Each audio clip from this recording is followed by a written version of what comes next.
Après avoir vu l'interface de Sailgrib, les cartes marines, les routes, les fichiers GRIB et le routage, dans cette 7e vidéo, nous allons voir la fonction navigation. Le mode navigation, pour y accéder, ça se passe par le tiroir. Nous allons activer le mode navigation. En appuyant sur le bouton, ça va le rendre actif. Ce mode navigation nous fait apparaître une grande fenêtre noire sur la droite de l'écran qui comporte deux volets particuliers. Le premier volet, là tout en haut, tout celui-ci, ce sont les données GPS que l'on reçoit. Ici, on a les informations GPS, notamment l'heure et l'endroit de l'heure, le nombre de satellites et la précision. Et ici, nos coordonnées, latitude, longitude, de la position de notre bateau. Ici, nous avons le SOG, donc notre vitesse, et le COG, notre cap, qui s'affiche si on est évidemment en déplacement.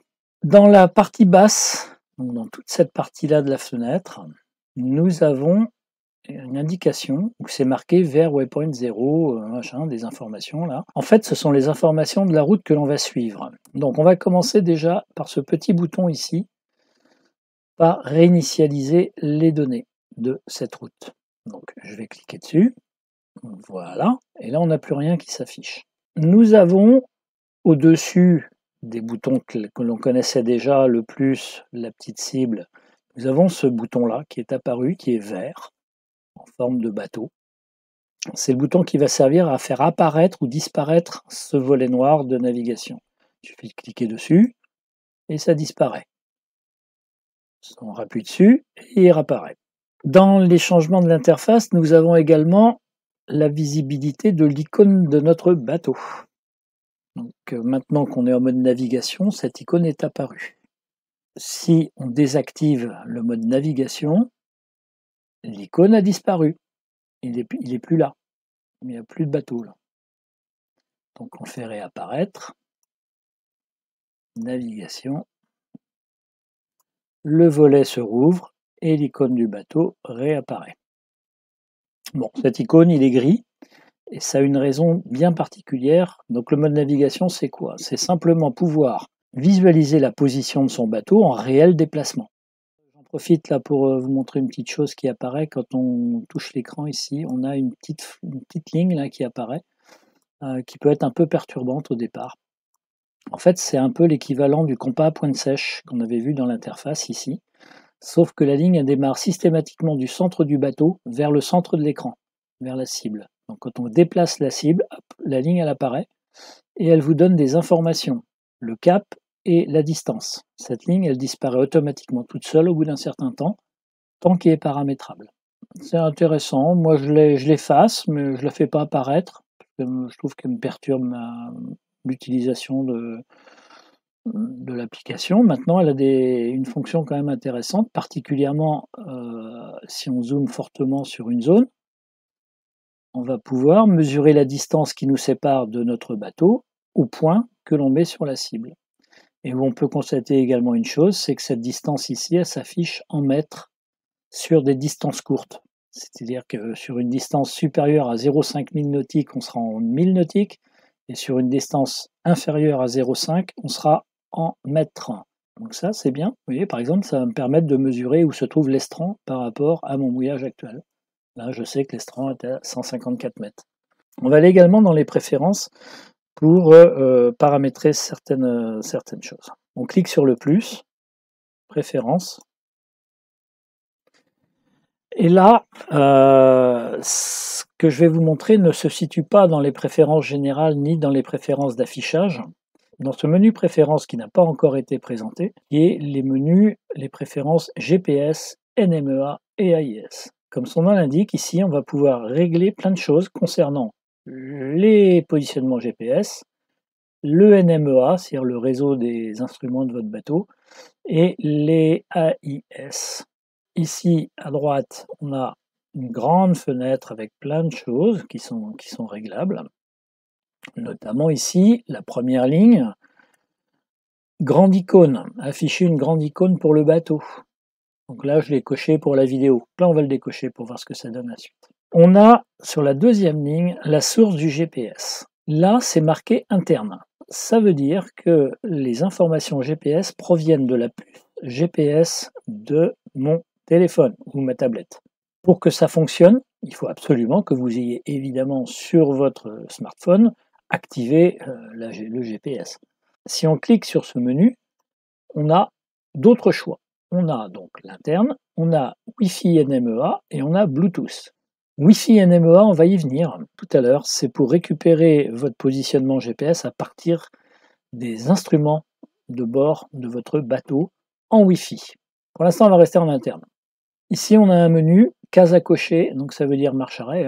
Suivre le bateau, garder la carte centrée sur ma position. Ça veut dire que en cours de navigation, votre icône de bateau sera systématiquement au centre de l'écran et c'est la carte qui va se déplacer au fur et à mesure de votre déplacement. L'inconvénient, c'est que quand on veut regarder un autre endroit de la carte, si on veut aller voir par exemple à quoi ressemble notre arrivée, le secteur sur lequel on va arriver, ben on va se déplacer, d'accord, on va déplacer la carte, on va zoomer dessus, on va la regarder, puis hop, au bout de quelques secondes, automatiquement ça va venir se recentrer sur le bateau. Du coup, vous n'aurez peut-être pas eu le temps d'observer ce que vous vouliez observer.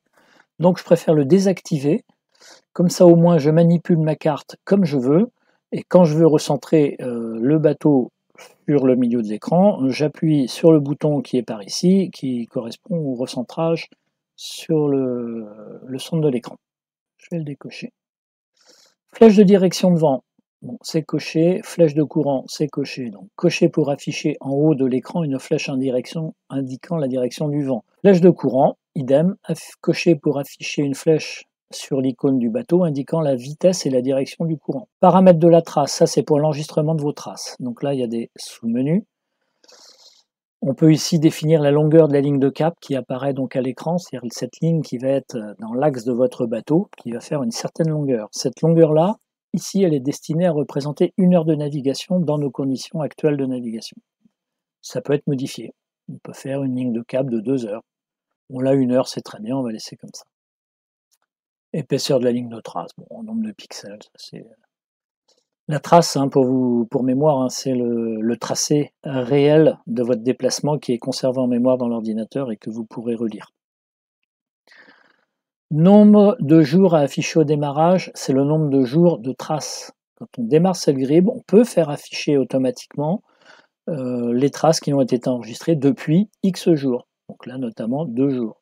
Comme ça fait plus de 2 jours que je n'ai pas navigué, il n'y a aucune trace qui s'affiche au démarrage. Par contre, si j'avais navigué hier, au moment du lancement de Sailgrib aujourd'hui, la trace serait apparue. Nombre de jours à conserver, bah pareil, ça concerne les traces. Est-ce qu'on les conserve 15 jours ou plus? Moi, je les conserve plus que ça va me laisser un petit peu plus de temps pour les décharger de ma tablette, décharger de ma tablette et les envoyer sur mon ordinateur pour exploitation avec des logiciels comme Google Earth par exemple. Pour la démo, on laisse comme ça pour aujourd'hui, 15 jours c'est suffisant. Cliquez pour initialiser totalement la trace, ça c'est pour l'effacer.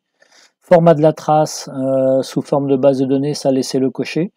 Et là, vous avez le choix entre le KML et le GPX ou les deux. Format KML, c'est exploité par Google Earth, donc c'est toujours coché d'office. Mais vous avez également le format GPX que moi je coche systématiquement pour l'avoir également dans ce format-là, parce que sur certains logiciels, le format GPX est nécessaire pour pouvoir récupérer votre trace et l'exploiter. Pour ceux qui ont vu mes vidéos de navigation, notamment celle qui parlait de faire le Bono-Brest et Brest-le Bono-Retour, enfin tout ça, vous avez pu voir des petites animations où on voit la trace et un petit icône de bateau qui se déplace, souvent en fin de vidéo. Eh bien, c'est fait avec un logiciel externe à Sailgrib, mais d'où j'ai récupéré la trace au format GPX et que j'ai exploité avec ces petits logiciels-là. Format texte, bah oui, pourquoi pas, mais j'en vois pas l'intérêt, personnellement je l'utilise pas. Ensuite, c'est les paramètres d'enregistrement de la trace, donc distance minimum entre 2 points, bah, ça sera 1 mètre, temps minimum entre 2 points à enregistrer, ça sera 5 secondes, et la précision minimum pour enregistrer un point, ce sera de 50 mètres. Ça veut dire que si votre connexion GPS n'est pas très bonne et que vous avez une précision supérieure à 50 mètres, ce qui est vraiment très mauvais, Sailgrib n'enregistrera pas la trace. Maintenant, vous pouvez modifier ici. Vous cliquez dessus, vous modifiez. Paramètres NMEA. Paramètres AIS. C'est un paramètre important, on y viendra ultérieurement. Paramètre AIS, idem, c'est un paramétrage important. Alors ça concerne essentiellement les gens qui disposent d'un transpondeur AIS, donc à bord d'avoir un émetteur récepteur AIS. Et là donc on pourra faire apparaître les informations de notre récepteur émetteur AIS sur Cellgrib. Donc c'est à voir ultérieurement également. Ensuite, il y a toute une série de menus dont je ne connais pas toujours la signification. Publier les phrases GPS, cocher pour publier UDP Broadcast. Ça, je ne sais pas ce que c'est. Les phrases UDP vers le port 55-54, je n'ai aucune idée de ce que c'est. Entre une adresse IP de diffusion unicast en cas d'échec, je ne sais pas ce que c'est. Donc ça, c'est pareil, c'est lié.